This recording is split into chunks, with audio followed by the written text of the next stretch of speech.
Hello guys, welcome to my channel. So today's tutorial is on a bubu dress. This is a free bubu Ankara dress that you can actually make in less than 30 minutes. So the neckline is a built up neckline with an overlapping. So here I'm going to be going into detail on how you're going to be achieving that. So guys, the first thing you need to do is to note the length of your fabric. Sorry, you need to note the length of the client on the fabric.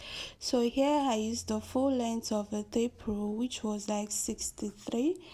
Then I went ahead to make sure that my fabric was folded into four. The first thing I did was to mark the shoulder point, which was 8 inches. Then I went ahead to mark the length of our sleeve. The length of our sleeve was 12 inches, so I made sure I had extra allowance like 2 inch. The next thing I did was to mark the opening of the sleeve, which I used 10 inches. I wanted it to be as free as possible on that side. So the next thing I did here was to notch the mid of the neckline and also notch the sleeve opening. Now that I was done doing that, I went in to mark my neckline. The neckline I used for this, I went in to mark a basic neckline of 3 inches by 2. So I used my curve to just connect that together. Now I am going to be cutting this. Please note that this fabric is folded into four, so this neckline that I just marked serves for the front and the back, but I'm going to be adjusting that later on. So I went ahead to make notches for the mid of my neckline and also for the starting of the sleeve. Please note that this is very important. Notches are very important while you're cutting and also sewing. So here I went ahead to open up my fabric in a way that the front is on one side and the back is on one side. So I intentionally did not fast the video so you can understand what I was saying very well. So here is how I proceeded to fold my fabric. Remember, it was folded into four before, so now I have the front on one side and the back on one side, so I have it folded into two. So you just make sure that everything is laying flat and you can just go ahead to start marking. Now I just make sure that I note where my shoulder point is. Then I went in with my tape rule. Remember the 2 inch that we came down for the neckline before. Then I went ahead to mark the depth of the neckline. So for this dress I used 10 inches for the neck of the front neckline. Now I went in 1 inch on that side. So now I'm going to be connecting that with a straight line.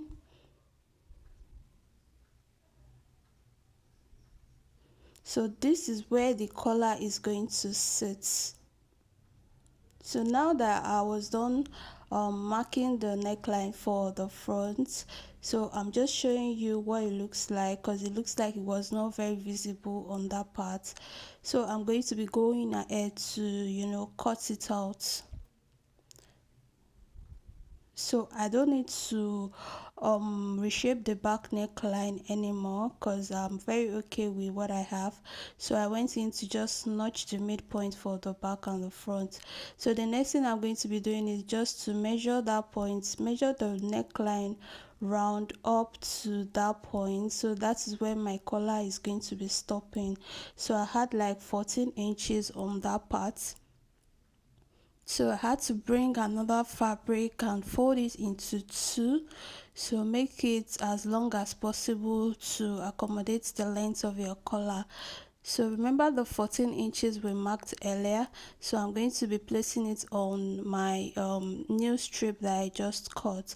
So you just mark 14 inches and you mark another 14 inches. Make sure you have a midpoint and you just mark 14 inches on both sides the way I am doing in this video.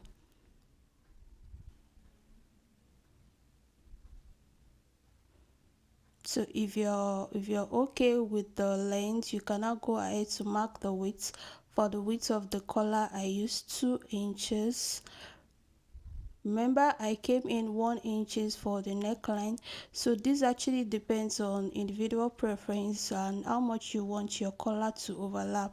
Me using 2 inches for the width of my collar, I wanted it to overlap a bit but not too much.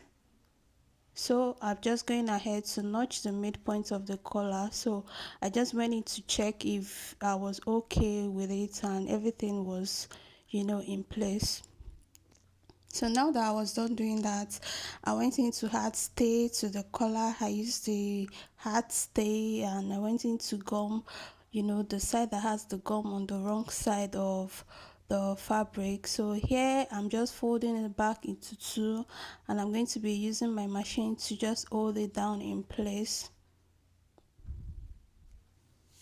So you can go in with your iron first and later use your machine to just secure everything in place. So once I was done doing that, the next thing I started doing was to start sewing from the opening of the sleeve. Remember the 10-inch sleeve opening that we marked earlier? So I just started sewing from that point all the way to the hem line. So whatever allowance you sew in here depends on how much you want to hold in at the sleeve area.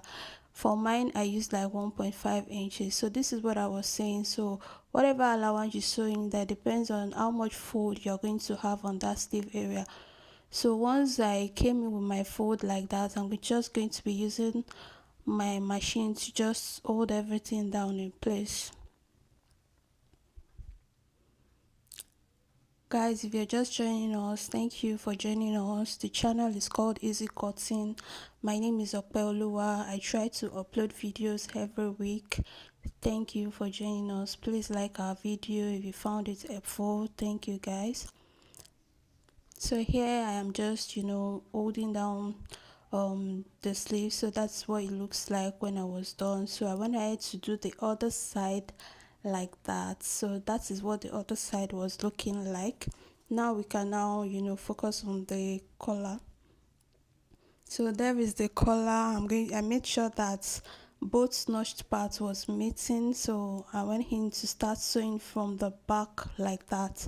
So you are going to start sewing from the midpoint of the back and you're going to sew it all the way to where the collar stops. Remember that point that I showed you earlier? That's where the collar stops. You're not going to sew it up to the horizontal line. So that's just what I was showing you in the video. So now when I was done with that, so that's just I was just showing you very well to understand where the collar stops. You're going to be sewing the other collar the same way. I'll be showing you that soon, but before I do that, I went into notch where the collar stops so the collar can sit inside the neckline perfectly. So that's that. So I'm just showing you how it's going to sit inside. So now I'm just going to go into sew the other side the same way I did that first part.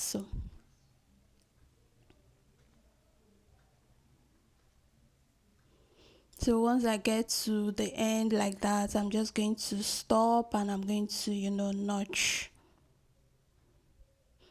No, so that is what it was looking like. So you need to try to straighten your collar and just put it inside with your free hand like that. So can you see how it is just slightly overlapping? So once you're okay with what you have, you cannot go in with your pins just to hold it down in place. So once you've sorry, once you've succeeded in holding it down in place, you can now you need to you need to weave the edges, the raw edges of the fabric, the Ankara fabric. So you need to weave the raw edges. So here you're just going to put your hand inside through the back and just hold that place, then you take it to your weaving machine and just weave it. So here I was done weaving. I went ahead to weave the neckline to round. So once I was done doing that, I turned it to the right side and this was what it was looking like. So remember, we still have the pins in place, so you need to top stitch that part carefully. Just top stitch it very close to the sewing like that. So I went in with my machine, so I made sure there was no fabric underneath where I was sewing. So you just have to be careful with that, and make sure the only fabric you're sewing on is the ones where the pins are. So you just slightly sew, then you carefully remove the pins, you sew it carefully. So this is what the neckline was looking like when I was done. So can you see how it is sitting pretty? Thank you for joining us. See you again.